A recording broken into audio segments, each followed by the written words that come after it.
Hi, tonight we are going to make the spaghetti sauce that Jillian has requested.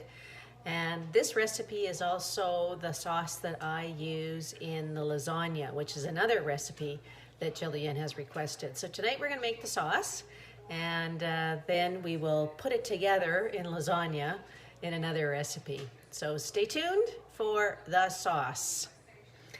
So I usually make this with my big pot, my soup pot. But you could also use a Dutch oven or a slow cooker or whatever, however you would like to do it. So you see I've got the heat on high there, and I am going to start by sauteing some onion. So I've already chopped it up. So this is one yellow or white onion. You can kind of use whatever you have. And I'm going to put extra virgin olive oil in here. So I drizzle a couple of tablespoons of olive oil into your pot, and we want to start by just really cooking the onion, and then we're going to be adding the garlic, and we're going to then add whatever ground meat you want to use. So tonight I'm going to use a combination of a meat substitute. So you could use a plant-based meat product in this if you want to make it plant-based. And then I'm also using some lean ground beef in tonight's recipe.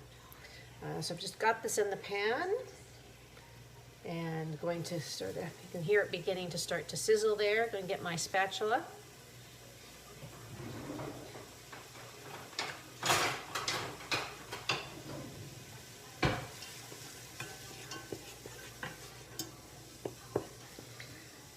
I always start by putting the onion in first and then putting the garlic in after the onion's been cooking for a little while. And I do that for the primary reason is because the garlic is so much smaller when you put it into the pot that it burns really quickly. And so I kind of get the onion going, and then I'll put the garlic in so that I don't burn the garlic. So that's kind of why I do it that way. So it's starting to come together here.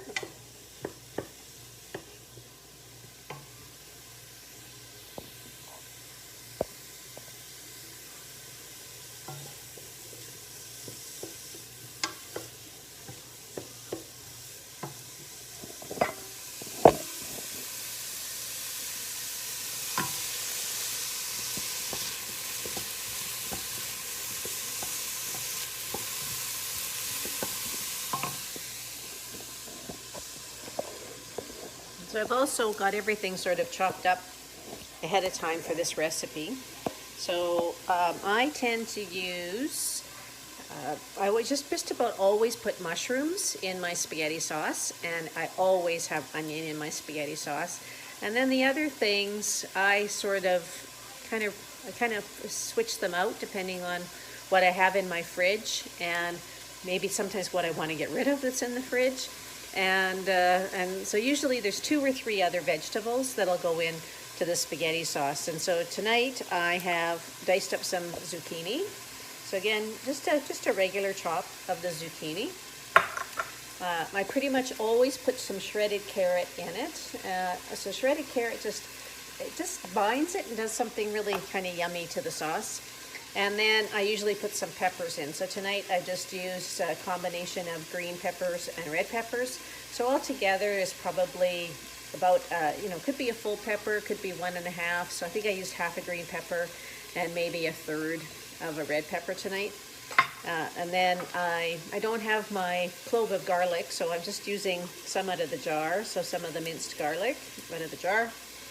And then I have got my, tonight I've decided I'm going to put some kale in. So lots of times the recipes will call for some parsley. And so I've chopped this kale up really fine. And so you'll hardly even notice it. This looks like an herb in the sauce when it's all cooked together. And this, my onions are beginning to smell here. Starting to come together in the pot.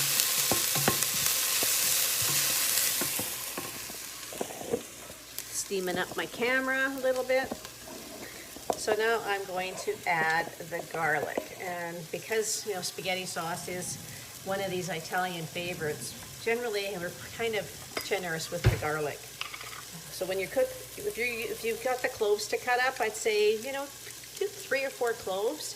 And I'll put like 2 teaspoons of garlic into this, and they're generous teaspoons, into my pot and saute that with the onion. And then I'm going to add the ground beef and have that cook up nicely, brown the ground beef together as we do that. So I've got my meat sort of all kind of crumbled up. It's defrosted. This little piece isn't thawed out yet, so I'll thaw it out in the pot. And then just putting in, so I've got about I think I did a pound of lean ground beef, and then I used probably half a pound of the meat substitute, the Beyond Meat, the plant-based meat.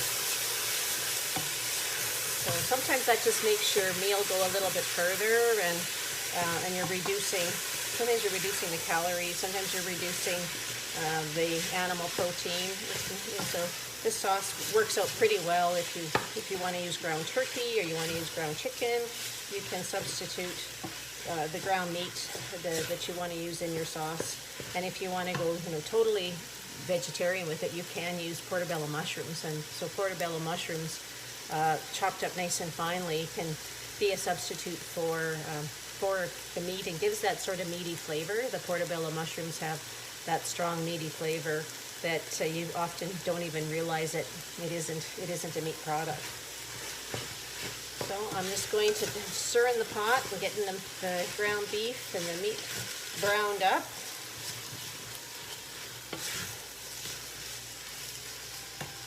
So the other things that I kind of prepared ahead of time that are going to go into the sauce are, it's a chopped chili. So I now am, instead of buying the red chili flakes that are often have no taste, they're dried up, I have started buying the Thai chilies in the grocery store, and then I dry them. I just leave them out on the counter. Sometimes it's a week, 10 days, and they get really, really dry. And then I just chop up the chili, and it gives me those red chili flakes, but it's nice and fresh, and it's a stronger flavor, so you don't need as many of them.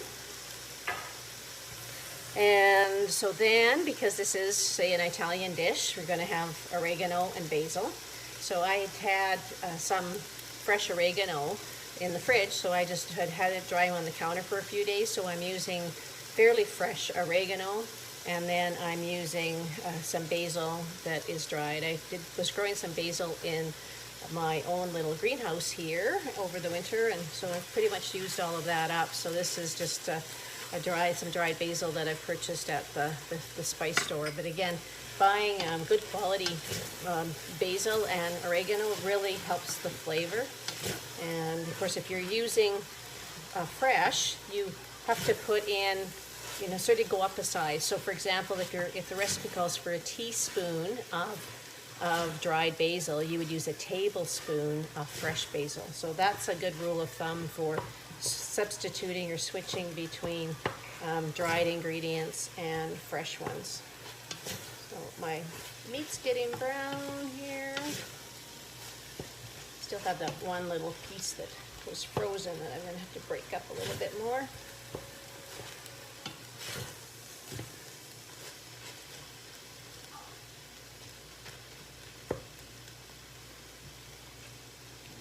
I'll just take it out of the pot for now so that we can keep going. I'll brown it separately. It's going to take a little while.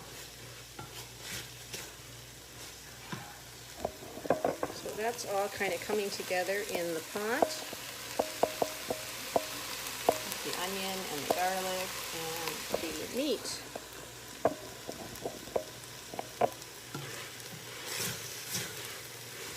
It's generally at this point where I put the spices in, because then they get really bound into the meat and your flavor gets a little stronger. So putting in the, I'll put the peppers in last, but I am going to put in the oregano and the basil. And another spice that really helps give the spaghetti sauce its flavor, and lots of meat dishes, is cumin. So I'm going to put a teaspoon of cumin in as well right now. And I'm going to use some salt. I'm just using fresh ground pink Himalayan salt. Use whatever kind of salt you have in your kitchen. Salt and some freshly ground pepper. It's just black pepper, but you could use pepper medleys if you have them, spicy peppers, whatever pepper you want to use. I kind of save for putting my hot sauces in a little bit later. Put those in, my chili peppers in a little bit later. Can really smell the cumin. It's really going to bring this dish together. So I just saute that for maybe a minute, a couple of minutes at the most, to really get those flavors bind into the meat.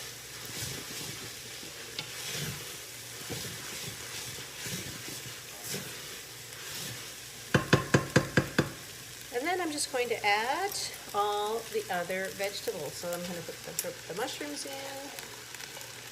And those, I used cremini mushrooms because they've got some better health properties to them. Use whatever mushrooms you want. That was 3 baby portobellos or cremini mushrooms that I used for this recipe. And that made it probably about a cup, maybe a cup and a half of chopped mushrooms. Zucchini, again, I used what I had in my fridge. It was just part of one that was left in the fridge. I'm going to put the peppers in.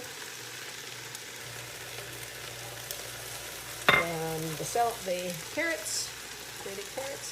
So I chop everything other than the carrots. I grate the carrots, and then sometimes people don't even know they're in the sauce. As the sauce matures and the tomatoes cook it all in, and it cooks for the 45 minutes or the hour to get that depth of flavor. The carrots, because they're so thin when they're shredded, almost sort of disintegrate. So I've got those veggies going in. I'm going to add the kale.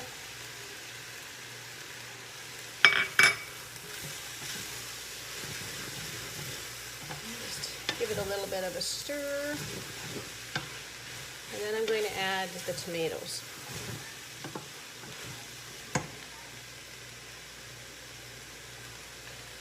So this is where my cans come in. So I'm putting in this is I think a 498 or 796 ml can of diced tomatoes. So that's what's going in first. And then the secret kind of to getting nice depth of flavor with your sauce is using tomato sauce or the crushed tomatoes to get that concentrated tomato flavor. So after adding just that 1 can, see, I don't really have much of a sauce yet. I have some chunky tomatoes, and so those chunks will stay. And then I'm going to add another similar size can of crushed tomatoes. So that's going right in.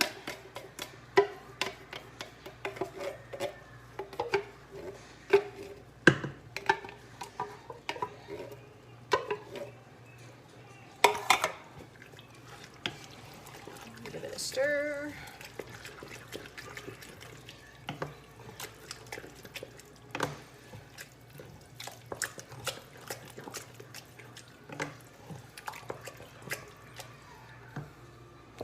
So you can see the difference that can of crushed tomatoes made to the sauce and the consistency, what's in here. Now, because we're going to cook this for a while, I basically take my cans, the crushed tomato can in particular, and I rinse it out with a little bit of water or bone broth or vegetable broth.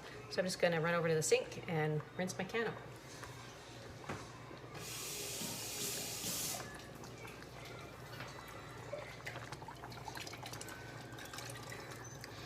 So that gets sort of the last of that goodness out of the can, gets a little bit more liquidity to the sauce, because again, it is going to simmer for quite a while, and a lot of this moisture will simmer out of the sauce. So it's okay to start with it, to have it a little bit more runny and more liquid in it at this stage. And then, when you're closer to finishing off the sauce, you can just take the lid off and you can simmer down any excess moisture or any excess fluid until it gets to the consistency you want it at the end. Because if your sauce doesn't have enough water in it at this point, or isn't runny enough, it can stick to the bottom, and then your bits of your meat and your vegetables will burn. So at this stage, it's always better to have it a little bit more liquid in it than you want it at its finished state. So I'm actually going to add a little bit more water.